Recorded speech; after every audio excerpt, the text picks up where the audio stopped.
Howdy everyone, and welcome to lesson 6 of Romeo and Juliet. Okay, so we'll still be looking at how love is presented in Romeo and Juliet, but this time we're going to be comparing how Romeo and Juliet feel about one another.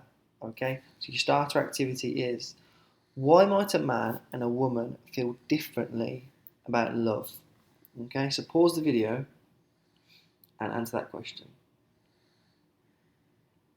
Okay, so the sorts of things you might come up with then is that men and women have very perhaps different expectations of love, different expectations of each other when they're in love, and they also might present their thoughts differently. So perhaps in their heads they have a similar attitude towards it, but the way they vocalize those opinions, vocalize those thoughts, could be very different between the two genders. So I'm hoping you guys came up with some of those ideas. So it could be that men are a little bit more secretive about it, a little bit more reserved about explaining how they feel about somebody, whereas perhaps a woman is much more open about that and how she feels by somebody else.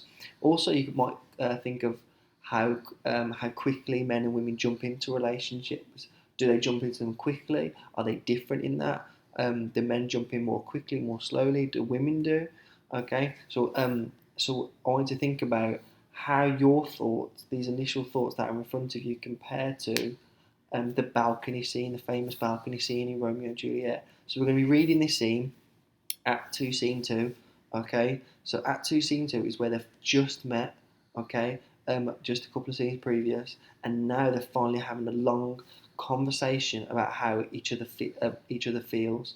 But in this beginning part, we do have Romeo talking about Juliet without her being able to talk to him back because she's up above.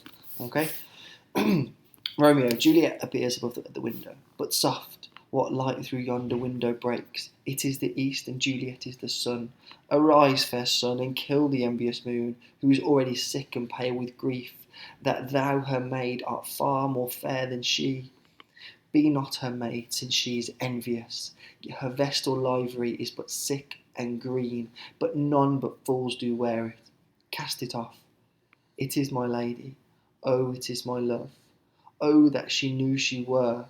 She speaks, yet she says nothing. What of that? Her eye discourses. I will answer it. I am too bold. 'Tis not to me she speaks. Two of the fairest stars in all of heaven, having some business, do entreat her eyes to twinkle in their spheres till they return. What if her eyes were there? They in her head, the brightness of her cheek would shame those stars, as daylight doth a lamp. Her eyes in heaven would through the airy region stream so bright, that birds would sing and think it were not night. See how she leans her cheek upon her hand, that I were a glove upon that hand, that I might touch that cheek. Juliet says, Ay me. She speaks. Oh, speak again, bright angel, for thou art as glorious to the night being over my head, as is a winged messenger of heaven, unto the white upturned wondering eyes of mortals that fall back to gaze on him when he bestrides the lazy pacing clouds and sails upon the bosom of the air. O Romeo, Romeo, wherefore art thou Romeo? Wherefore means why, not where. Deny thy father and refuse thy name, or if thou wilt not, be but sworn my love, and I'll no longer be a Capulet. Shall I hear more, or shall I speak at this? 'Tis but thy name that is my enemy. Thou art thyself, though not a Montague. What Montague? It is nor hand, nor foot, nor arm, nor face, nor any other part belonging to a man. Oh, be some other name. What's in a name? That which we call a rose by any other name would smell as sweet. So Romeo would, were he not Romeo called, retain that dear perfection which he owes without that title. Romeo, doff, get rid thy name, and for that for that name which is no part of thee, take all myself. Romeo, I take thee at thy word. Call me but love, and I'll be new baptized. Henceforth I will never be Romeo. What man art thou that thus be screened in night, so stumblest on my counsel? Lady, by yonder blessed moon I swear, that tips with silver all these fruit tree tops. Oh, swear not by the moon, the inconstant moon that monthly changes in a circled orb, lest that thy love prove likewise variable. What shall I swear by? Do not swear at all. Or if thou wilt, swear by thy gracious self, which is the God of my idolatry, and I'll believe you. If my heart's dear love, well, do not swear, although I joy in thee. I have no joy of this contract tonight. It is too rash, too advised, too sudden, too like the lightning which doth cease to be. Ere, before one can say it lightens, sweet good night, this bud of love, by summer's ripening breath, may prove a beauteous flower when next we meet. Good night, a sweet repose and rest. Come to your heart, and that within my breast.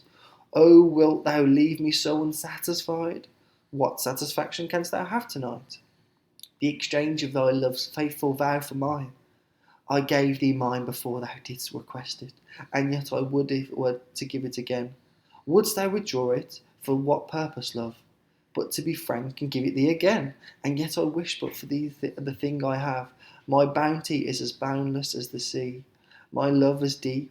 The more I give to thee, the more I have, for both are infinite.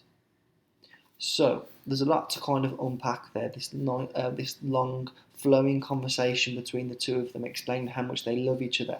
But as you might be able to tell, even if you don't understand all of it, is that Shakespeare presents these characters having very different emotions about love and how they feel about one another. Okay, let's take Romeo first then. Okay, I've picked out 4 quotations, 4 sections that I want us to look at. Alright, I'll read them again.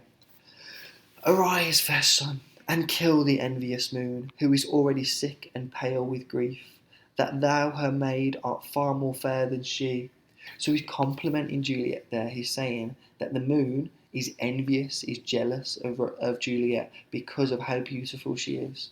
Okay, the moon is sick and pale with grief that Juliet, someone as just is just a human and maid, are far more fair than she is. So the moon is jealous of Juliet there. That's what Romeo's saying, that effective use of personification. The next one. 2 of the fairest stars in all the heaven, having some business, do entreat her eyes, to twinkle in their spheres till they return.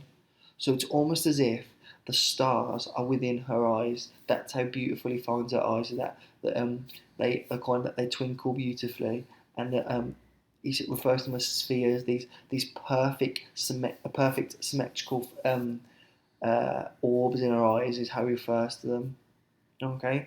Oh, speak again, bright angel, winged messenger. So he uses another metaphor here, calling her an angel and a winged messenger.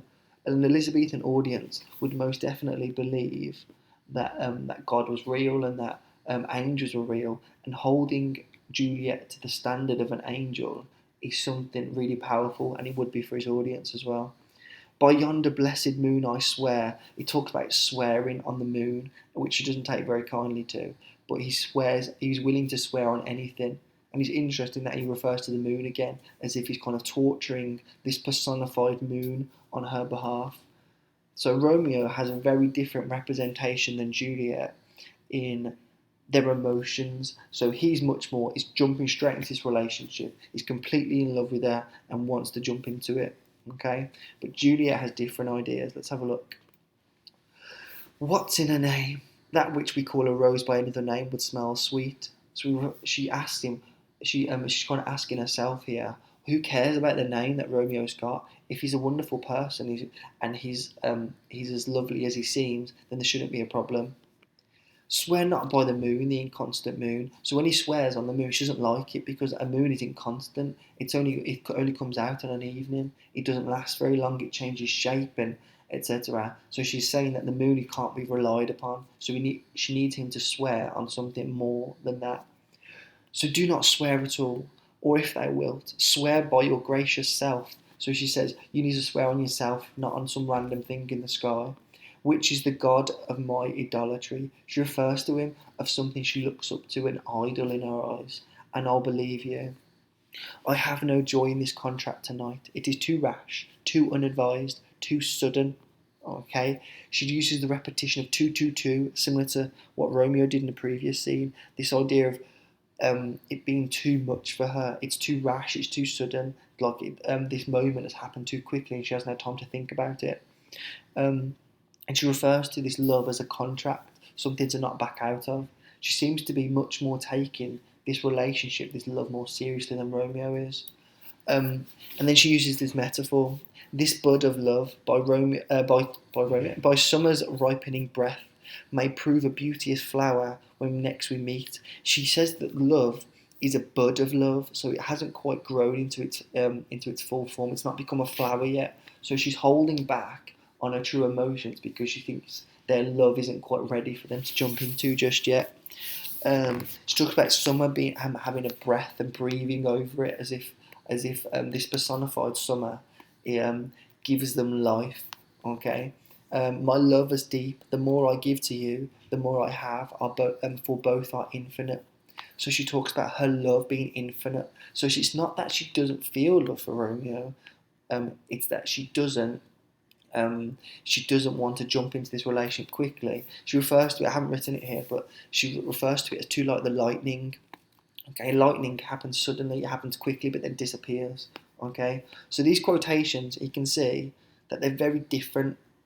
Romeo and Juliet are very different in how they feel about love. He's willing to jump into this relationship without even really thinking because she's so beautiful and he thinks he loves her. Whereas she is much more composed, she's much more methodical. She wants to make sure that he needs to promise on himself that he's not going to let her down, he's not going to fall out of love with her, I suppose. Okay? Now I've done a lot of talking here, so what I want you to do and spend a good amount of time on it, perhaps 20 minutes to half an hour, explaining how these characters are different. Okay, so how is Romeo different to Juliet in their feelings about each other's love? Okay, so your task is compare how Shakespeare presents Romeo's and Juliet's feelings about their new relationship. So I want you to think about how Romeo is much more, let's jump into it, let's jump into this relationship um, and kind of explore the world together, where Juliet is much more thinking rationally. She's thinking about making sure this love is true, making sure this flower has come out, as she refers to it, to make sure their love isn't wasted and that he doesn't let her down or falls out in love with her. So I want you to spend half an hour explaining how these characters are different. They're similar in some ways too, in that they're both completely in love with each other, even though they've only just met. But how different they are, and how Juliet has a different approach to love than Romeo. So, half an hour, as many quotations as you like this time, okay? Explain how the language features are used, what the writer's trying to suggest about everything, how the audiences would react. Would they find it something beautiful, or would they find it a little bit maybe cringy? I hate that word now, but perhaps they'd find it a little bit sickly, or perhaps they'd think, oh, look how immature these children are about love. Okay, so explain to me how they are similar, how they are different, with as many quotations as you can explore in half an hour. Okay, that's everything. Thanks, guys, and I'll see you in the next video.